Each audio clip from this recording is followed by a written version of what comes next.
Medyo kulot-kulot ito rin, no? Kulot siya. Ang ganda. Kunin ko kaya ito. Ayan, maganda to ah. Pero nung pumunta kami dyan, tatlo kami. Kahit na ganyang kadilim, hindi kami natatakot kasi may alam namin na may taong, mayroon kaming kasama ibang tao.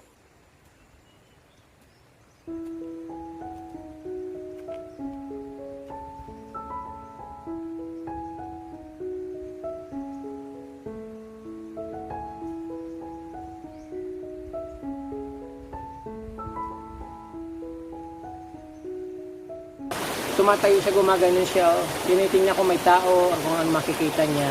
Tumatayo siya. Tumatayo yung balahibo ko. So, ayun yung kinakatakutan ko dito.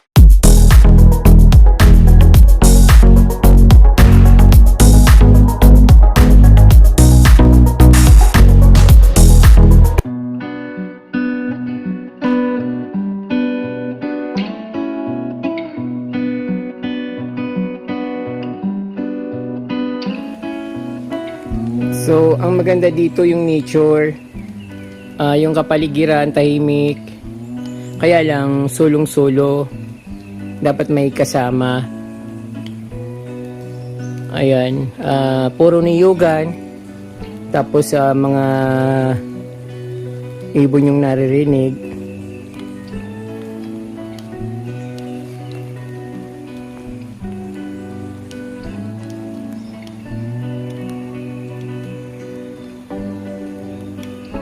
Marami rin halaman dito.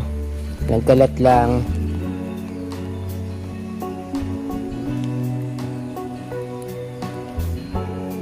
So, diyan sa baba, diyan sa parang madilim na yan, mayroon ilog diyan.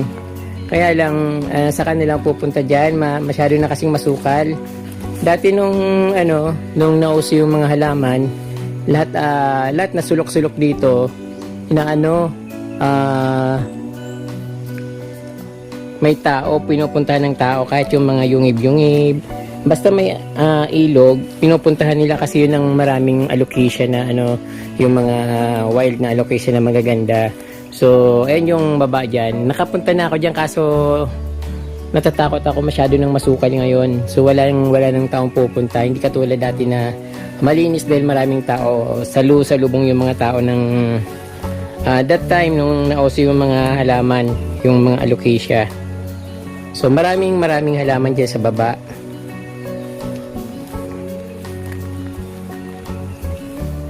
Ayun, medyo bangin siya. Pero nung pumunta kami dyan, tatlo kami. Kahit na ganyang kadilim, hindi kami natatakot kasi may alam namin na may taong, mayroon kaming kasama ibang tao. At ayun nga, kahit na bangin, pupunta kami. So sila kasi nagbibinta ng halaman, ako sumasama lang naman ako at nakikijaming, but hindi naman ako kumukuha ng mga halaman. Sila talagang yung pangbinta talagang mga halaman kinukuha nila. So kinarel nila yung halaman na usong-uso. So dito ka from meron ditong bird nest. Ibang klase siya. Ibang klaseng bird nest. Ayan no. So, hindi ko alam kung anong klaseng bird nest yan. Pero kasi hindi pangkaraniwan. Ito. Parang yung yung dahon niya. Parang anong tawag doon? Hindi siya glossy eh. Parang rough. Kaya maganda. Medyo kulot-kulot ito rin no. Kulot siya. Ang ganda. Kunin ko kaya ito. Ayan, maganda to ah. Ayun, tapos ito sa taas, ganun din. Medyo yung magaspa yung dahon niya, hindi katulad na mga ganito, glossy siya. Glossy yung dahon niya, pero ito hindi. Parang iba. Tapos ito kulot, ang ganda.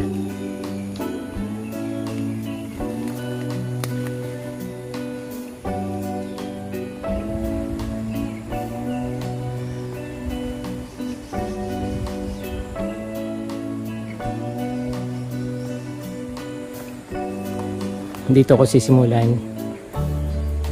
ang panibagong yugto ng buhay ko.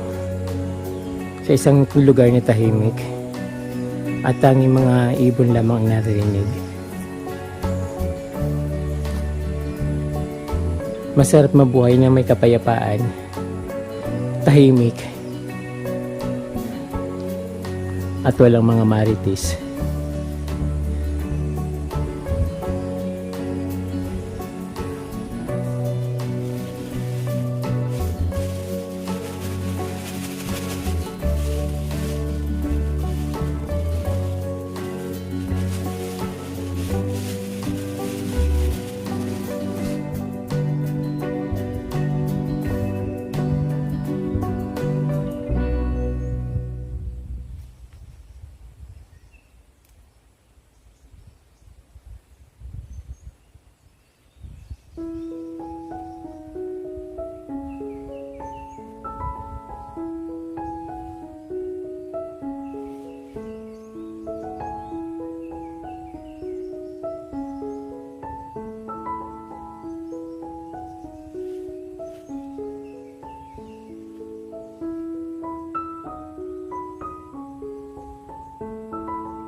So ayun na kaka-start ko lang mag-ano dito. So marami pang damo na tatanggalin, pero nagtanim na ako ng mga mayana dito para pag pagbabalik ko, matutuwa ako kasi marami na ako nakikita mga kulay at siyempre buhay yung paligid.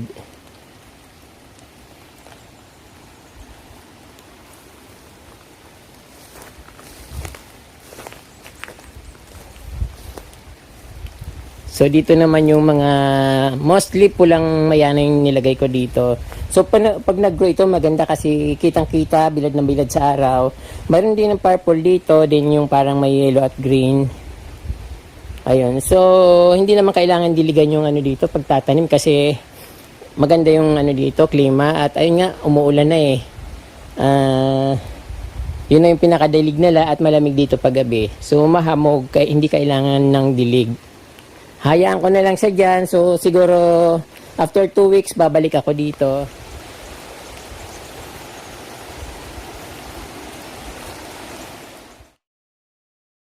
Maulan.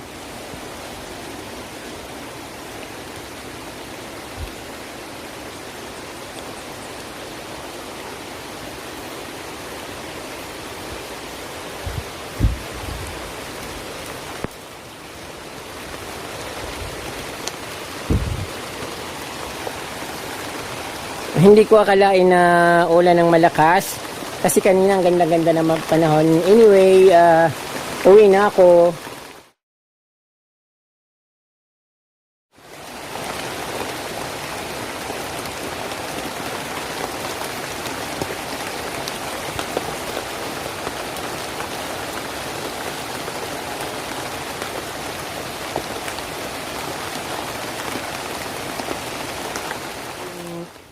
Bagong yugto ng aking buhay. So, titingnan ko kung magagawa kong paradise itong munting lupain dito ng aking kapatid ng bayaw ko. So, actually, dito sila nagtatanim. May mga niyugan. Pinapabayaan lang naman nila yung lupa. So, walang gumagalaw. So, nakiusap ako sa sister ko kung pwede magtanim-tanim ako dito. So, ngayon yung una kong itatanim syempre yung halaman para may babalik-balikan ako. Then siguro tatanim ako ng mga kamatis, talong, pitsa, yung mga madali lang kasi malayo ito kaprimdi sa kubo ko. Ang nilakad ko is almost 40 to 1 hour. Ang 40 minutes to 1 hour yung nilakad ko. So medyo nakakapagod niya. At ito ang dilim-dilim at uulan. Kung kakatapos lang ng umulan, so medyo nagugutom na ako kaya babalik na ako sa kubo, although malayo eh. Kaya lang may baon naman ako ng tinapay, yung panligaspi saka tubig. Ayun, so for now ito muna yung ginawa ko dito kasi ayun, bitin yung oras at mas maganda yung paunti-unti. Kasi pag binigla mo, hindi ko rin naman alam kung anong gagawin ko. So, dahil nandito ako yung iniisip ko, tatanim ako ng pwedeng kamatis nga, talong, at iba't ibang klaseng gulay na madaling anihin. So, mas madaling mamunga at mas madaling anihin. So, ayun kapromdi. So, ayun nakita nyo naman yung mga ginagawa ko, activities ko ngayon. Tatanim muna ako ng mga mayana para maging makulay yung kapaligiran, para ganahan akong magtanim kung anong tatanim ko dito. So once mag-grow yun, napakaganda kasi maganda dito yung yung araw, then na papaligiran siya ng kabundukan ng mga kahoy. So walang katao-tao, bali ibon lang yung narinig ko, saka yung malakas na ng hangin, mga puno yung narinig ko. So pupunta na ako sa ilog at doon ako kakain ng baon ko na tinapay kasi maulan naman dito. Yung kubo wala rin naman bubong, nasira kasi ng bagyo. Then ayun, after ko merienda, so uwi na ako kasi nagugutom na ako.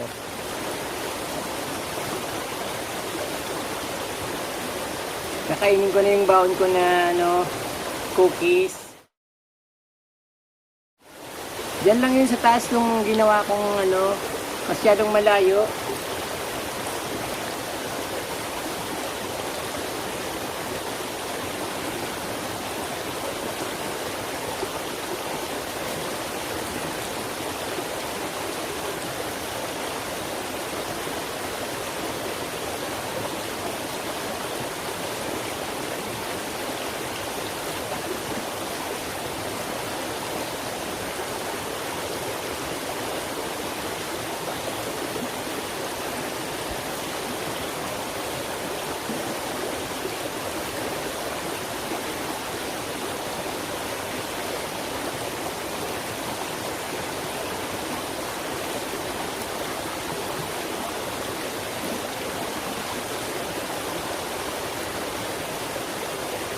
minsan kinakabahan din ako dito kasi yung ahas ba, marami kasing kubra dito, bigla nila silang lalabas. Tapos ayun, tapos madilim. Yung kubra kasi malayo pa, tumatayo siya, gumaganon siya. Oh. Tinitingnan ko may tao, kung ano makikita niya, tumatayo siya. Tumatayo yung balahibo ko. So ayun yung kinakatakutan ko dito. Saka madilim, minsan hindi mo alam, hindi lang sa puno, sa taas, tapos tatalunin ka na lang. Sabi ganun.